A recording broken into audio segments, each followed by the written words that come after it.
Pernahkah kamu merasa dicintai meski tak pernah mendengar kata, "Aku mencintaimu" dari seseorang? Jika pernah, bersyukurlah karena kamu mendapatkan perhatian atau tindakan kecil yang bermakna darinya. Pada video kali ini, kami akan membahas beberapa tanda cinta yang tak terucap namun terasa. Mari simak video ini sampai selesai. Dalam hidup pasti kamu pernah mengalami hal ini, yaitu ketika seseorang hadir di dalam hidupmu, tanpa janji, tanpa pengakuan, tapi selalu ada untukmu. Ia tidak berkata apa-apa, tapi kamu bisa merasakannya dalam tatapannya, dalam caranya memperhatikanmu dari kejauhan, atau dalam keheningan yang sebenarnya penuh makna. Seringkali, cinta memang tak selalu datang dalam bentuk ucapan. Kadang ia tersembunyi di balik sikap, diam-diam mengalir lewat perhatian kecil yang sering tidak kita sadari. Dalam psikologi, cinta semacam ini disebut non-verbal affection, yakni bentuk kasih sayang yang disampaikan lewat sikap, bukan melalui ucapan. Tapi justru karena tak terucapkan, cinta seperti ini seringkali terlewatkan dalam hidup kita. Kita terkadang sibuk mencari yang jelas-jelas mengatakan cinta dan sayang, hingga lupa bahwa ada yang paling tulus hadir dalam hidupmu, yakni dia yang paling diam namun banyak bertindak. Lalu bagaimana cara kita mengenali cinta semacam ini? Apa saja tanda-tandanya? Apakah selama ini kamu sedang dicintai dalam diam, tapi kamu tak menyadarinya? Dalam video ini, kita akan membahas tanda-tanda cinta yang diam-diam hadir dalam kehidupanmu, dan mungkin selama ini kamu tidak menyadarinya. Yang pertama, hadir di saat kamu paling membutuhkan. Terkadang, orang yang mencintaimu, meski tak mengakuinya secara langsung, akan selalu hadir di saat kamu paling rapuh. Entah sebagai teman yang tiba-tiba menanyakan kabar, atau seseorang yang diam-diam memperhatikan dari jauh saat kamu sedang berjuang. Cinta seperti ini hadir lewat kehadiran yang konsisten, bukan lewat kata-kata romantis yang terucap.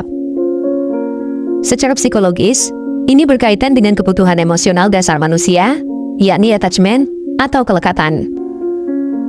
Contoh dalam kehidupan sehari-hari yaitu ikatan emosional yang kuat antara anak dan pengasuh utama atau orang tuanya.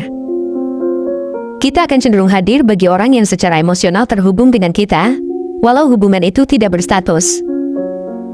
Cinta diam-diam memunculkan dorongan untuk melindungi, membantu, dan menjadi bagian dari kehidupan seseorang tanpa harus meminta imbalan. Ingatlah, kehadiran yang setia tanpa diminta seringkali lebih berarti dari 1000 janji manis yang terucap. Yang kedua, menunjukkan rasa cemburu secara tersirat. Cinta yang tidak diungkap sering menampakkan dirinya lewat ekspresi tak langsung, yakni salah satunya cemburu.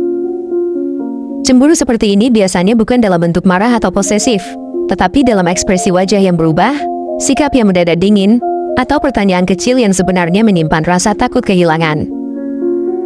Dalam psikologi emosi, cemburu adalah reaksi alami terhadap ancaman terhadap ikatan emosional.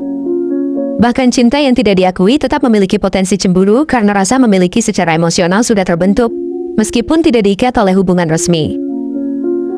Dalam psikologi, ini termasuk emotional threat response, yakni otak menganggap kedekatanmu dengan orang lain sebagai ancaman bagi kedekatan yang ia rasakan. Contohnya, ketika kamu dekat dengan orang baru, dia mulai jaga jarak. Bukannya karena tak peduli, tapi karena dia takut sakit hati. Ingatlah, cemburu dalam diam adalah jeritan hati yang tak punya keberanian untuk bicara. Cemburu dalam diam adalah bisikan hati yang tak punya tempat untuk bersuara. Yang ketiga, merelakan tapi tak benar-benar pergi. Salah satu bentuk cinta terdalam adalah melepaskan seseorang demi kebahagiaannya, walau dalam hati, ia tak pernah benar-benar pergi atau meninggalkan.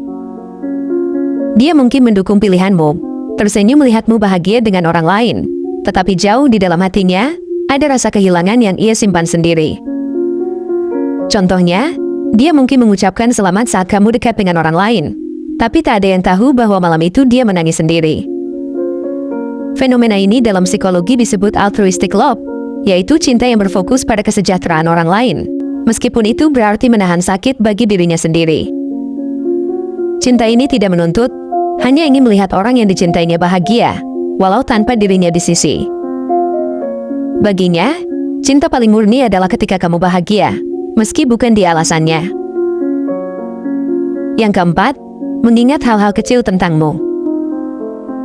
Seseorang yang diam-diam mencintaimu akan mengingat detail kecil tentang dirimu, seperti hal-hal yang bahkan kadang kamu saja melupakannya. Ia tahu makanan dan minuman favoritmu, lagu yang kamu dengarkan saat sedih, atau tanggal-tanggal penting yang kamu tak pernah ceritakan pada siapapun. Dalam psikologi, hal ini disebut selective attention, yaitu ketika otak secara otomatis memberi perhatian lebih pada objek yang memiliki makna emosional tinggi. Jika seseorang terus-menerus mengingat hal-hal kecil tentangmu, itu karena kamu memiliki tempat khusus dalam pikirannya. Ingatlah, orang yang mengingat hal kecil darimu, sedang mencintaimu dengan cara yang paling sederhana tapi tulus. Yang kelima, diam-diam membantumu tumbuh dan bangkit.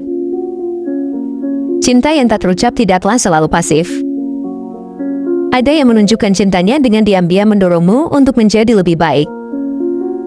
Ia mungkin memberikan dorongan moral saat kamu gagal, mengirimkan buku yang kamu butuhkan, atau sekadar percaya pada potensimu ketika orang lain meragukannya. Dalam teori psikologi positif, bentuk cinta seperti ini disebut supportive love, yakni cinta yang mendorong pertumbuhan dan perubahan positif dalam diri orang lain. Cinta itu bukan hanya tentang memiliki, tapi tentang membuat seseorang berkembang, bahkan tanpa harus berada di sisinya. Ingatlah, orang yang diam-diam mendukung setiap langkahmu adalah orang yang mencintaimu dengan cara yang paling dewasa. Yang keenam, selalu mendoakan dalam diam. Ini tanda terakhir yang mungkin sulit dilakukan banyak orang. Ketika cinta tak bisa diwujudkan dalam bentuk tindakan nyata, ia sering muncul dalam bentuk doa. Seseorang yang mencintaimu diam-diam akan selalu menyelipkan namamu dalam doa, yakni berharap kamu sehat, kuat, dan bahagia, walau ia tidak pernah lagi muncul dalam hidupmu. Psikologi spiritual mengungkap bahwa bentuk tertinggi dari kasih sayang adalah compassion without attachment, yakni kemampuan untuk merasakan dan peduli terhadap keadaan orang lain, tetapi tanpa menjadi terlalu terlibat secara emosional pada hasil dari tindakan belas kasih tersebut. Mendoakan seseorang tanpa berharap balasan atau imbalan adalah bentuk cinta yang sangat dalam, karena melibatkan harapan baik secara spiritual tanpa ikatan fisik. Ingatlah, jika namamu selalu disebut dalam doanya, itulah nama yang paling ia cintai dalam diam.